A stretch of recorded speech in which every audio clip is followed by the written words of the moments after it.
कौन भाग है? द्रुत पाठ है ना, दूसरा भाग में से। पहला पाठ इसमें कच्चे है भावनायटकम। कौन पाठ है?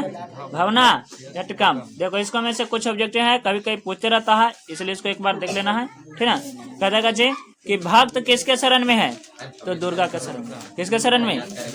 और भावनायटकम में कितने पद हैं? तो 6 पद है। कितने पद है?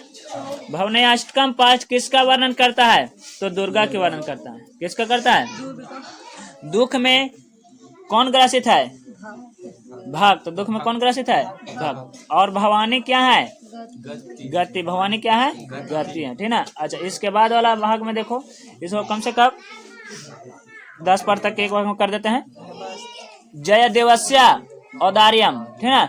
जयदेव किसके रचनाकार हैं? गीत गोविंद के। किसके? गीत गोविंद के, ठीक ना। अच्छा, इसके बाद आता है कि जयदेव को कुएं से किसने निकाला? महाराजा ने। किसने निकाला? जयदेव को किसने लूटा? लुटेरा ने, ठीक ना। अच्छा, किसकी उदारता महान है? जयदेव की। किसके? जयदेव की। किनके? जयदेव को किसने लूटा? लुटेरा। और किसकी उदारता महान है? जयदेव। गीत गोविंद के रचयिता कौन है? जयदेव, ठीक ना। इसके बाद वाला भाग में हो कौन? अच्युताष्टकम, है ना। अच्युताष्टकम में कितने पद हैं? 8 पद हैं। कितने पद हैं? 8। बाल गोपाल कौन है? कृष्ण, है ना। जानकी नायक कौन है? रामचंद्र, है ना। जानकी नायक। कंस का वध किसने किया? कृष्ण ने किया। किसने किया? कृष्ण ने किया। कवि किसको भजता है? कृष्ण को, ठीक ना। इसके बाद वाला भाग में आता है हास्य कनिका। विद्या और बुद्धि के लिए कौन प्रार्थना करेगा? गुरु। कौन करेगा? विद्या के लिए और बुद्धि के लिए, ठीक ना। इसके बाद अपराधी सत्य बोलेगा तो कहाँ जाएगा? कारागार। अपराधी सत्य बोलेगा तो कहाँ जाएगा? कारागार, है ना। अपराधी असत्य बोलेगा तो कहाँ जाएगा? बेचारा करे तो क्या करे, है ना। सत्य बोलेगा तो कारागार, असत्य बोलेगा तो। अच्छा, प्रथम छात्र ईश्वर से क्या मांगता है? धर्म। क्या मांगता है? दूसरा छात्र ईश्वर से क्या मांगता है? घर। क्या मांगता है ना। देखो इसके बाद वाला कौन पाठ है? संसार, है ना। संसार मोह। भगवान नरसिंह का प्रिय भक्त कौन था? प्रहलाद। कौन था? प्रहलाद, है ना। और सभी प्राणियों को प्रहलाद कहाँ ले जाना चाहता था? वैकुंठ लेना चाहता था। कहाँ ले जाना चाहता था? जजमान को जग कराना है। किसने कहा? ब्राह्मण का। कहाँ भूख नहीं लगता? वैकुंठ। कहाँ में? वैकुंठ में, ठीक ना। इसके बाद कहता है हम लोगों को शिष्य का उपदेश देना है।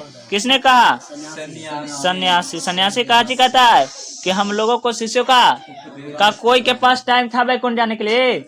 नहीं था, सब कोई अपने काम में व्यस्त था, है ना। इसके बाद आता है मधुरा काष्टम। कौन पाठ? है ना। मधुरापति कौन है? श्री कृष्ण। मधुरा काष्टम पाठ किसके बारे में बतलाया गया है? श्री कृष्ण के बारे में। किसके नजदीक जाने से भवसागर से मुक्ति मिलती है? श्री कृष्ण, है ना। और कवि किसका दर्शन विलासी है? श्री कृष्ण। किनका सब कुछ मधुर है? बोलो श्री राधे राधे। इसके बाद कौन पढ़ाता है? भीष्म प्रतिज्ञा। ये भाग तो पूरा याद होगा, लेकिन यहाँ पाठ कर रहा पर वहाँ मिक्स रहेगा। भीष्म प्रतिज्ञा। देवव्रत किनको पुत्र था? शांतनु के। किनका? सत्यवती किसकी कन्या थी? धीवर की। ब्रह्मचार्य पालन करने की प्रतिज्ञा किसने किया? देवव्रत, है ना। देवव्रत। देवव्रत नहीं रहेगा तो कच्चे मारोगे? भीष्म, है ना। लेकिन ये तो बाद में ना बने भीष्म। महाराज शांतनु के ज्येष्ठ पुत्र कौन थे? देवव्रत, है ना। और इसके बाद कहता है किसका पुत्र राजा अधिकारी होगा? सत्यवती का, है ना। क्योंकि भीष्म जी कह दिए थे ना कि हम राजा नहीं बनेगा, हमारा कोई अगला पीढ़ी नहीं बनेगा। काय के सत्यवती जी बहुत आगे सोच करके दाम। ऐसे नहीं होगा ना, ऐसे कैसे? कानियाप नहीं बने, है ना। कानियाप का पुत्र फिर क्या कहता कि ठीक है हम आज जन्म काचे रहेंगे ब्रह्मचार्य में। इसके बाद कहता है पुष्प की वर्षा होती है। वृक्षो समय भवतु में जीवनम। हेमंत में वृक्ष कैसे रहता है? समाज। मेरा जीवन किसके समान हो? वृक्ष के समान हो। किनको आत्मज्ञान वृक्ष के निकट प्राप्त हुआ? महात्मा बुद्ध को। कौन वृक्ष के नीचे? बोधि वृक्ष के नीचे, है ना। कहाँ में? बोध गया में। लोक हितों की रक्षा कौन करता है? वृक्ष। कवि ने किसको महान उपकार बतलाया है? वृक्ष, है ना। इसके बाद वाला भाग देखो। अहो सौंदर्यस्य अस्त्रिथा। कौन बहुत सुंदर था? राजकुमार। प्रजा की सेवा में मन लगाना किसने प्रारंभ किया? युवराज। राजकुमार का गर्व क्या था? सौंदर्य, है ना। सौंदर्य कैसा होता है? अस्थिर की रुकता है। अभी सौंदर्य है, बाद में चल जाएगा। जैसे जैसे उम्र जाएगा वैसे सौंदर्य चले, इसलिए सौंदर्य पर अहंकार अच्छा बात नहीं है ना। लेकिन मूर्खों को कौन समझाए, है ना। राज्य कार्य के कौन मदद नहीं करता था? युवराज, है ना। काहे कि हम तो सुंदर है। संस्कृत जीवनम। अगला पाठ है संस्कृत। संस्कृत बोलने से कौन प्रसन्न होते हैं? देवता। संस्कृत किसकी भाषा है? देवता की।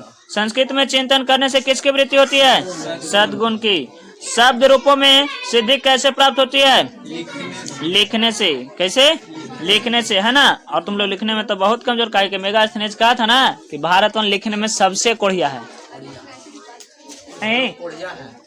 अभिलेख लिखता था, अभिलेख छपाता था राजा, है ना। तो 4 गो काम किया, एक एक अभिलेख में घुसा के लिख देगा, है कि नहीं। माने कि 4 गो अभिलेख होता तो राजा के और ज्यादा नाम होता, है कि नहीं। तुम सोशल साइंस के चर्चा संस्कृत में आओ ना, फिर से दिक्कत हो जाए। सब्जेक्ट वाला सब्जेक्ट में शब्द रूपों में सिद्धि कैसे प्राप्त होगी? लिखने से। वाणी में शीघ्र निपुणता किससे प्राप्त होता है? संस्कृत से। अगला भाग का है पर्यटनम, है ना। जकरा में नासिक क्षेत्र। कौन क्षेत्र? नासिक किस नदी के तट पर है? गोदावरी। नासिक नगर किस प्रांत में है? महाराष्ट्र। कहाँ में है? श्री राम कुंड कहाँ है? नासिक में। कहाँ में? और सीता कौन? सीतामढ़ी बिहार में। नारो शंकर मंदिर कहाँ है? नासिक। कुंभ मेला कहाँ लगता है? तुम लोग एंटोटिका जैसे कृष्ण जैसे कर रहा था नासिक। सीता कौन पूछ दिए तो गड़बड़ा गया। पंचवटी घूमना है। अच्छा चलते। पंचवटी कहाँ स्थित है? कौन वटी? तो पंचवटी कहाँ है? महाराष्ट्र में। पंचवटी कितने वट का समूह होता है? पंचवटी में 5। वनवास के दौरान राम कहाँ ठहरे थे? कालाराम मंदिर कहाँ है? पंचवटी में। भगवान पंचेश्वर का मंदिर कहाँ है? पंचवटी। पंचवटी के साथ पंचवटी।